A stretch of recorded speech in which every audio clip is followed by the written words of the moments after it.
నేటి నుంచి ఆరోగ్యశ్రీ సేవలు మళ్ళీ అందుబాటులోకి వచ్చాయి. నిన్న ప్రభుత్వంతో చర్చలు సఫలమవడంతో ఆరోగ్యశ్రీ నెట్వర్క్‌కి సంబంధించిన యాజమాన్యం నేటి నుంచి సేవలు అందుబాటులోకి తీసుకురానున్నట్టు సమాచారం అన్నమాట. మంత్రి దామోదర్ రాజనరసింహ బకాయిలన్నీ కూడా త్వరలోనే పెండింగ్ చేస్తామని నిన్న జరిగినటువంటి సమావేశంలో హామీ ఇవ్వడంతో ఆరోగ్యశ్రీ నెట్వర్క్ ఆసుపత్రులు సమ్మె విరమించాయి. ఆసుపత్రులు కోరుతున్న ఇతర అంశాలపై సానుకూల నిర్ణయం తీసుకుంటామని మంత్రి రాజనరసింహ హామీ ఇచ్చారు. అదేవిధంగా గత వారం రోజులుగా కూడా సమ్మె చేస్తామంటూ సేవలను నిలిపివేస్తామంటూ కూడా సమ్మె బాటపెట్టిన ఆరోగ్యశ్రీ నెట్వర్క్ ఏదైతే ఉందో నేటి నుంచి తిరిగి సేవలు ప్రారంభించబోతున్నాయి.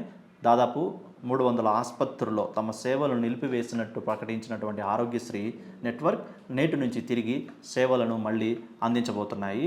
ప్రజలు వైద్య నిమిత్తం ఎటువంటి ఇబ్బందులు పడాల్సిన అవసరం లేదు. ప్రభుత్వం అన్ని చర్యలు తీసుకోబోతోంది. బకాయిల విషయంలో కూడా ఆరోగ్యశ్రీ నెట్వర్క్తో చర్చలు సఫలమైనట్లు కూడా త్వరలోనే బకాయిలు చెల్లిస్తున్నామంటూ కూడా ప్రభుత్వం వెల్లడించింది.